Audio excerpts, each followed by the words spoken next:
Welcome students to our channel as you to education.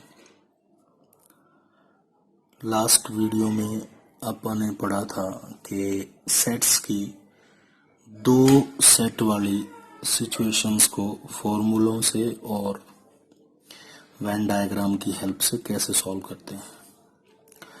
आज हम situation लेंगे 3 set की। 2 सेट के क्वेश्चंस और 3 सेट के क्वेश्चंस ये आपके 11th में पूछे जाते हैं और 3 सेट की एक सिचुएशन ले लेते हैं।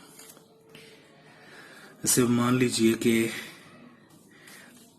टोटल स्टूडेंट्स जिन पर सर्वे किया गया, टोटल स्टूडेंट्स किसी भी क्लास के सपोज 25 स्टूडेंट्स हैं। टोटल स्टूडेंट्स अपने पास हैं 25। ठीक है। टोटल किसी भी एक क्लास में 25 विद्यार्थी हैं जिनसे फिजिक्स और केमिस्ट्री और मैथ्स, उनसे जाके पूछा कि कितने बच्चे ऐसे हैं जिन्होंने फिजिक्स या केमिस्ट्री या मैथ सब्जेक्ट ले रखे हैं। यानी क्लास में सर्वे किस बात की हो रही है, ये नोट किया जा रहा है कि किसी क्लास, उस क्लास में फिजिक्स केमिस्ट्री मैथ सब्जेक्ट किसके पास है। फिजिक्स कितने हैं, केमिस्ट्री कितने हैं, मैथ कितने हैं, तीनों सब्जेक्ट कितनों के पास हैं, कोई 2 सब्जेक्ट कितनों के पास हैं, कितने स्टूडेंट ऐसे हैं जिनके पास फिजिक्स केमिस्ट्री मैथ में से कोई भी सब्जेक्ट नहीं है, कुछ और सब्जेक्ट है। ठीक है। तो फिजिक्स और केमिस्ट्री और मैथ्स के जो स्टूडेंट मिले वो सपोज 23, कितने 23 स्टूडेंट मान लेते हैं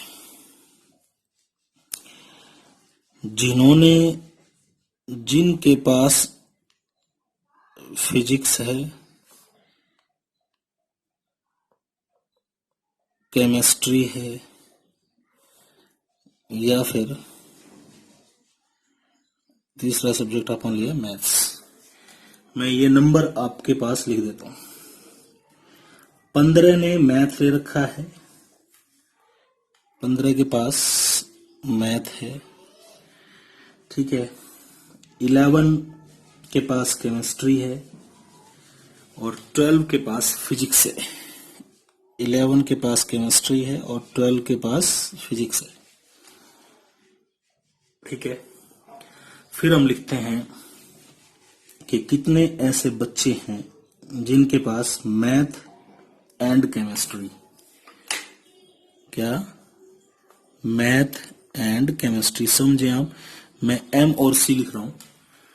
ठीक है। एम सी, एम मतलब मैथ, सी मतलब केमिस्ट्री, जिनके पास मैथ एंड केमिस्ट्री है। ठीक है। वो आपके पास है 5। जिनके पास मैथ और केमिस्ट्री है वो है 5। जिनके पास मैथ और फिजिक्स है वो है 9।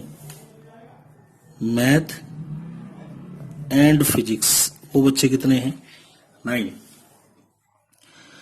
उसके बाद फिजिक्स और केमिस्ट्री, जिनके पास फिजिक्स एंड केमिस्ट्री है वो स्टूडेंट अपने पास हैं फिजिक्स एंड केमिस्ट्री 4।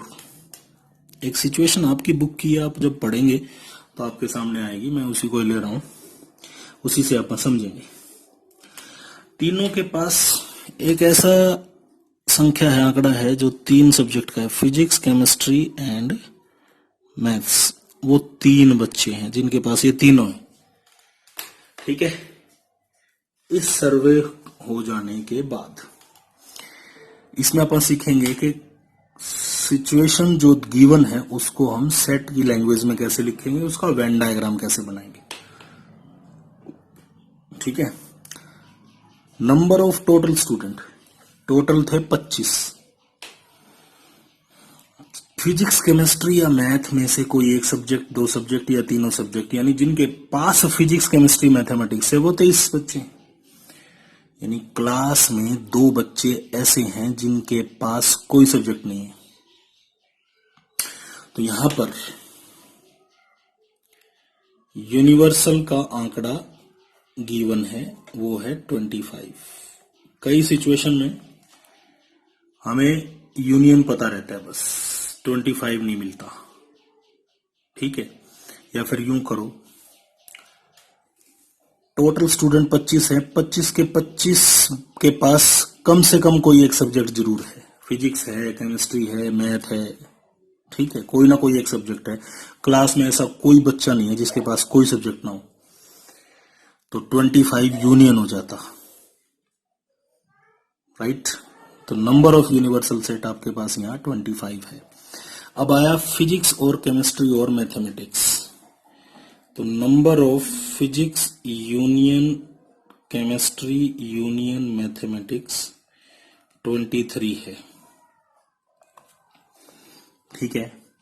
फिर उसके बाद आप देखें number of mathematics. Number of mathematics आपके थे 20, मैथमेटिक्स के आगे लिखें 15। नंबर ऑफ फिजिक्स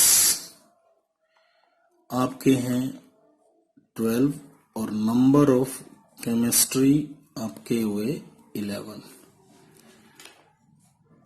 अब अपने पास बच गया नंबर ऑफ इंटरसेक्शन वाला आंकड़ा। एम एंड सी को क्या लिखेंगे, मैथमेटिक्स एंड केमिस्ट्री को number of M intersection C 5, number of M intersection P, ये अपना कितना हो गया 9। फिजिक्स एंड केमिस्ट्री यानी number of P intersection C कितना हो गया 4, और तीनों का physics intersection mathematics intersection chemistry, ऐसे बच्चे जिनके पास तीनों सब्जेक्ट हैं वो 3 हैं। ये तो होगी नोटेशन में लिखना। अब आप बनाते हैं इसका डायग्राम, ठीक है। मैं पहले सर्कल बना लेता हूं, उसके ऊपर रेक्टेंगल खींचेंगे। फिर ये पहला सर्कल, आप 3 सब्जेक्ट की बात कर रहे हैं, 3 सेट हैं अब आपके पास, तो इसीलिए सर्कल भी आप कितने खींचेंगे 3, राइट। इन 3 सर्कल के बाद अब देखो, ये मान लेते हैं पहला सर्कल है मैथ, ये है फिजिक्स और ये है केमिस्ट्री। इस पे आप खींच देते हैं एक रेक्टेंगल,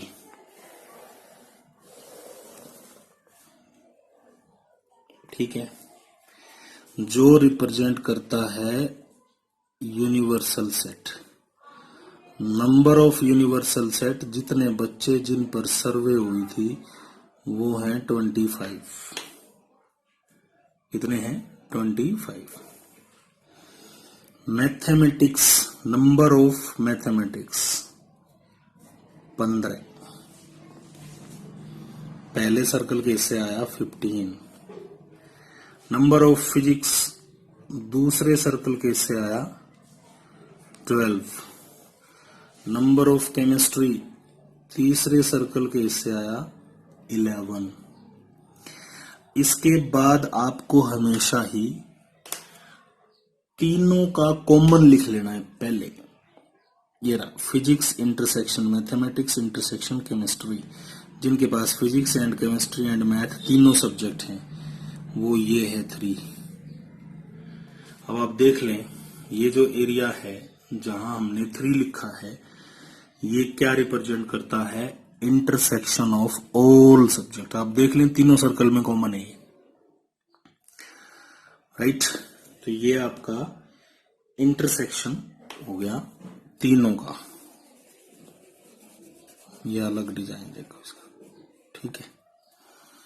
दिस इज 3।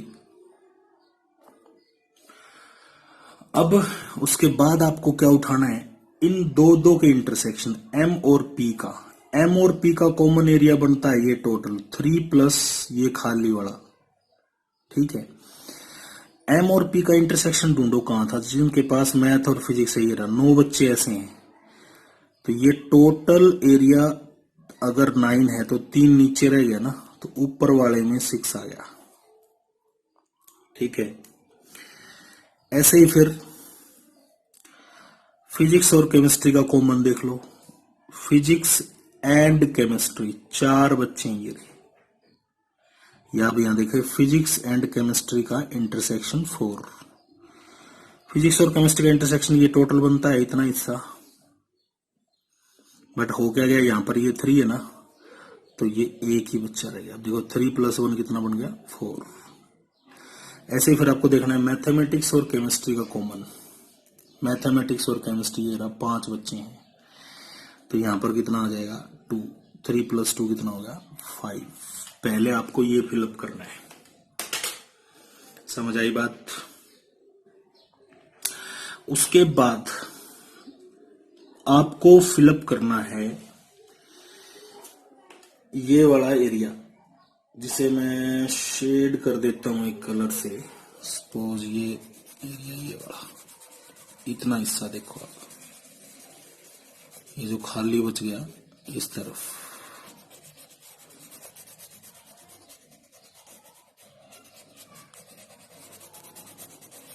ठीक है। इस एरिया को क्या कहेंगे हम, इस एरिया को कहेंगे हम ओनली मैथमेटिक्स। ये क्या है, ओनली मैथमेटिक्स। कितने बंदे होंगे इसके अंदर, ओनली मैथमेटिक्स में। ये जो पूरा सर्कल है, ये पूरा, इसमें कितने बंदे थे 15, 6 3 9 और 2 11 बंदे तो यहां बैठ गए। इसका मतलब यहां पर कितने होने चाहिए 4,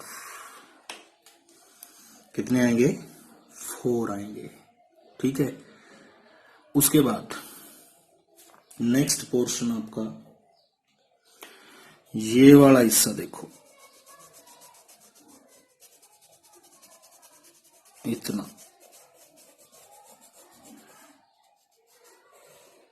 इस हिस्से को अगर आप ग्राफिकली एरिया वाइज भी देखो तो ये सिर्फ और सिर्फ फिजिक्स के हिस्से आता है। किसके हिस्से आता है, फिजिक्स के। तो अपन इस एरिया को क्या कहेंगे, इसे हम क्या बोलेंगे, ओनली फिजिक्स। क्या बोलेंगे, ओनली फिजिक्स।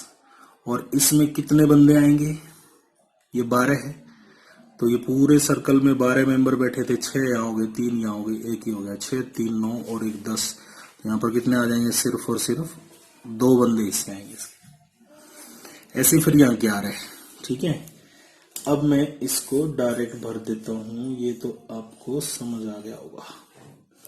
इसे फिलअप कर लेते हैं, कलर भर देता हूं इसके अंदर में। ये जो हिस्सा पड़ेगा, ये क्या पड़ेगा, ओनली केमिस्ट्री।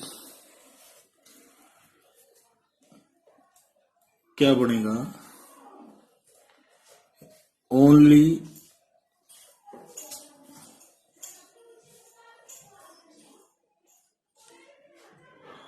केमिस्ट्री। 3 2 5 और 1 6, तो ये कितना बच गया 5, क्योंकि इस टोटल हिस्से कितने थे 11, 3 2 5 और 1 6, 11 में से 6 हटा दो 5 बच गए, तो ओनली केमिस्ट्री आ गया। क्या आ गया, ओनली केमिस्ट्री, राइट। अब अपने से कई चीजें पूछता है, तो आप इस डायग्राम को जब फिल कर लेते हैं ना कंप्लीट को, तो उसके बाद फिर हम इसके सारे आंसर्स दे सकते हैं। जितनी भी बातें हमसे पूछे इसमें से देख देख के हम आराम से बता सकते हैं, मुश्किल नहीं रहता फिर। तो इसीलिए इस डायग्राम को बनाना अगर हम सीख गए तो हमारी प्रॉब्लम्स हो जाएंगी कम। जैसे कई बातें पूछता है, मैं इस क्वेश्चन की बात करूंगा, इसे पूछ रखा है ओनली केमिस्ट्री, हमने निकाल लिया, ओनली मैथमेटिक्स निकाल लिया, ओनली फिजिक्स निकाल लिया, फिर पूछ रहा है physics chemistry but not mathematics. ऐसे बच्चे जिनके पास क्या है, फिजिक्स केमिस्ट्री नॉट मैथमेटिक्स, तो आप इस डायग्राम से देख के बता सकते हैं जिनके पास फिजिक्स है, केमिस्ट्री है बट मैथमेटिक्स नहीं है। तो आप एक बात बताओ, ये जो बचे हुए इधर, यहां देखो फिजिक्स इसके पास है, इसके पास केमिस्ट्री और इसके पास फिजिक्स और केमिस्ट्री दोनों है, तो उसने बोला है कि physics and chemistry but not mathematics. तो physics and chemistry but not mathematics कितने बच्चे हो गए, 8। ठीक है, ऐसे बोले physics math chemistry but not physics, तो इसको हटा लो बस। ये कितने हैं, 4 2 6 और 5 11, जिनके पास क्या है, सिर्फ जिनके पास क्या है, मैथ है, केमिस्ट्री है और ये केमिस्ट्री मैथ दोनों और ये मैथमेटिक्स। फिर अपने को कोई बोले कि none of the 3 subject, none of the 3 subject तो अपना टोटल आ ही गया, क्योंकि टोटल बच्चे 25 थे, फिजिक्स केमिस्ट्री मैथ 23, तो 2 बच्चे आपके पास बच गए। तो इस डायग्राम से आप जो भी इंफॉर्मेशन चाहते हैं सारी आराम से बता सकते हैं। ठीक है, थैंक यू।